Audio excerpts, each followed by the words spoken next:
So I need to make a confession to you guys about something. You see, sometimes off screen I like to mine, and I like to mine a lot. You see, literally all of these are all my branch mines at the moment. So I think I got a little bit of a problem. Maybe just a tiny little bit of a problem. So the first thing I want to do is just explore and try to map out my general area. I'm finding it a bit confusing just because of the desert and how I'm surrounded with it. Let's go through the basics of mapping. And as usual, I'm talking about the Java edition. The Bedrock edition is a bit different for maps. This is a map. The crafting recipe is a compass and 8 paper. If you right click or hit the use button on an empty map, it will draw the terrain of the area. Each pixel of a map represents one block. The smallest size of the map equals 128 by 128 blocks. The size of a map is about 8 by 8 chunks, a chunk being a 16 by 16 area the world is made up of. On the map, there will be a white pointer indicator to show your location. To record a new area, you will have to move out of range of the first map. This is shown when the indicator turns into a circle on the edge of the map. To record the map, it has to be held in the player hand while they are walking around. It is possible to also put it into your off hand. If the terrain changes, the player will have to move around the map to update it. The map can be placed in an item frame to create a map wall. In the location where a map is an item, there will be a grain indicator. Using the cartography table, you can clone, lock, and expand a map. To clone a map, put the original map in and an empty map in the second slot. You can use clone maps to update the same version of the same map if it is in an item frame. To lock a map in the cartography table, use a glass pane. This will lock the terrain so it won't be updated. This could be used to show the progress between builds. The cartography table can be used to zoom out maps.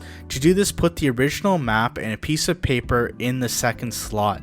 The map can be expanded to 4 levels. The size of the original is 128 by 128. From there it goes up to 256 by 256, 512 by 512, 1024 by 1024, and 2048 by 2048. The first map you will expand from will be the bottom left corner as you continue to expand. If you go to the right edge or the top left edge, you can continue to map at an expanded level. If you don't do this accurately, the maps can overlap and won't line up. In Java Edition, you can use banners to mark points. If you place a banner and use the map on it, it will put the banner on the map as a point. If you rename the banner in the anvil, this name will be shown in the map. If you mark a point in the banner and destroy the banner, you might want to consider locking the map to keep the point unless you move out of range. So the one promising thing is I'm 3 maps away now and you can actually found an ocean finally. I think it's taken me 3 or 4 episodes to actually find an ocean, which could be useful for exploring a bit and mapping a little better than what I'm currently doing on land. So it looks like I came across a village. I did not even notice it. It's pretty hard to notice on a map what the village looks like because it's all sandstone and sand. I was trying to figure out what the yellow was. I guess the yellow was the hay bales. So let's just raid this village since we're here and try to get as much resources. So sea pickles, that's useful. It's useful to get lime dye and also because it provides some underwater lighting. Oh, looks like we found a pillager outpost. So that is interesting. That's not that far from my base. So that might be useful if we want to eventually do a pillager farm. And it looks like I found another ruin portal.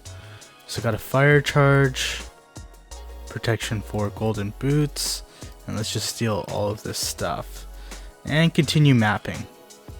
And here it is. Here is my 4x4 map wall, and you can see my base right here, the green indicator where I am.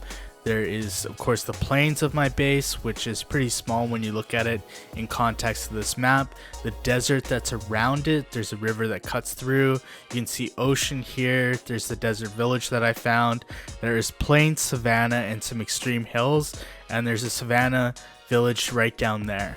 So I'm definitely surrounded by desert on all sides.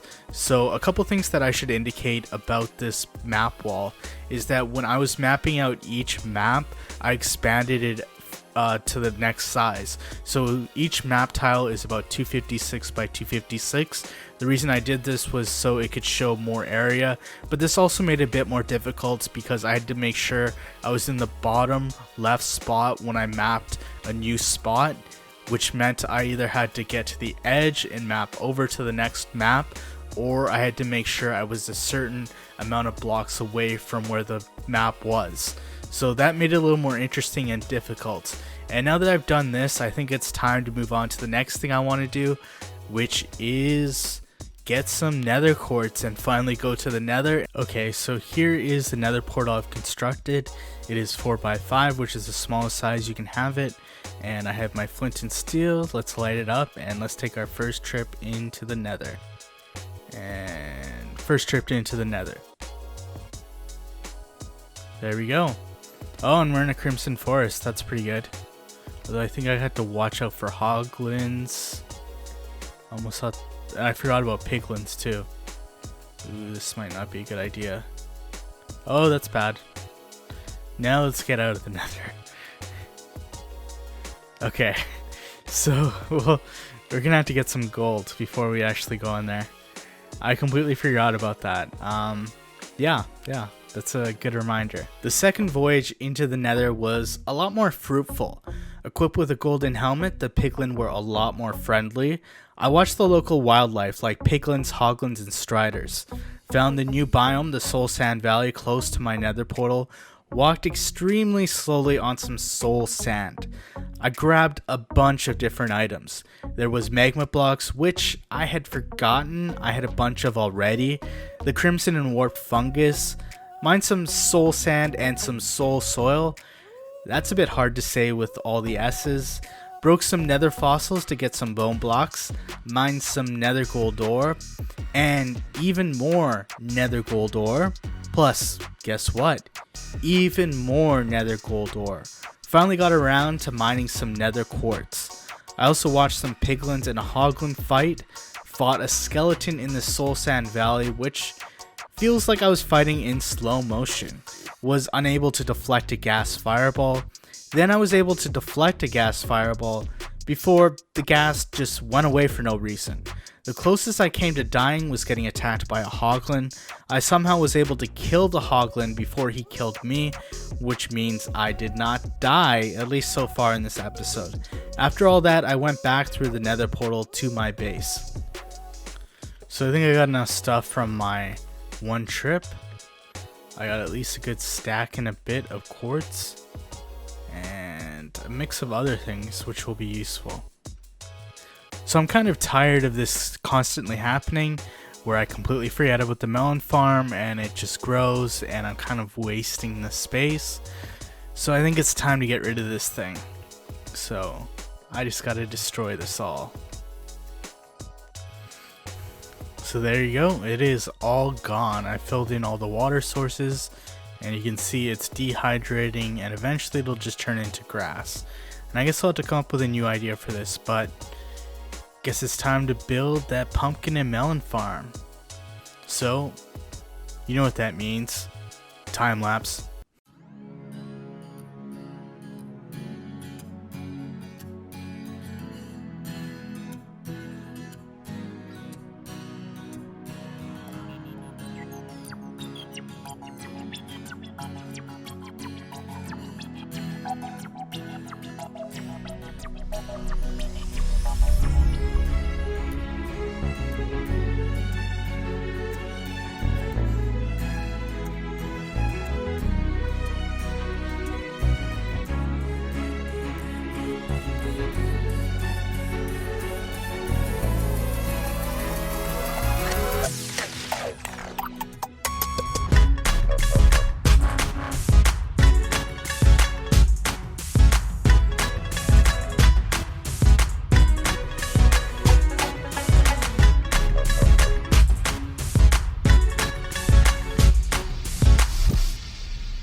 So here is where my melon and pumpkin farm is set up. So I put grass blocks over it because the note blocks were kind of getting annoying because they make sounds every time, like you can see there.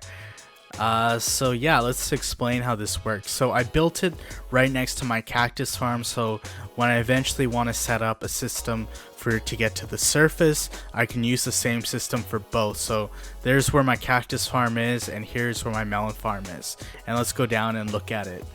So this is a 9x9 area for the melon and pumpkin farm. In the middle there's a trapdoor with water on top and a shroom light. In each corner there is a shroom light, or there should be, or eventually will be. One of the factors in growing melon and pumpkins is light, so that's why I have them in each corner. So with this, how it works is that you plant the melon or pumpkin seeds in this pattern, and then they grow, and eventually they'll grow onto one of the adjacent blocks. You should not have, for example, a melon seed here and then a melon seed there. You should have a melon seed there and then a pumpkin seed there, and just rotate it back and forth. So once they grow, the observer will be detecting the block state change in the stem. As soon as it detects a change, it triggers the piston, which pushes down and breaks the block. And then, as you see over there, the pumpkin will go onto the farmland or the melon slice, and then there's a collection system underneath to collect the melon and pumpkin. And the way this is set up is you rotate the cobblestone and note blocks on top of the observers and pistons. So you put a note block above the piston and a cobblestone above the observer. So it basically powers that, and then through quasi connectivity it triggers this, which is only in Java Edition. I'll actually have a link to the farm in the description if you want to build this. The one modification I made to this was to put a rail system underneath. So with rails, with a minecart with a hopper, it'll actually pick up things that are on a farmland, because farmlands aren't a full block, so it can actually pick up things that fall onto here. If you actually watch the time lapse, I made a mistake in how I built the rails, and I eventually had to modify it because I only wanted to use one hopper minecart. So this thing swivels around, picking up all the things on the farm. So let's just explain how this collection system works quickly. So the minecart just stays on here, it puts all the items into the hopper here, which goes into this chest, and it will stay there until all the items are gone. When the items are gone, this will turn off this comparator, and there's a torch attached right back here that goes up into there, and there's a repeater over here which then powers this block and powers this powered rail. So what this allows you to do is collect anything, and then it'll send it off once it is empty. And this has been pretty efficient so far. It has given me quite a bit of melon slices and pumpkins, which will be useful when I start to do villager trades. So I think that was enough for today's episode. I really want to thank you guys for all the input you've been giving, and just keep on watching. I really appreciate it.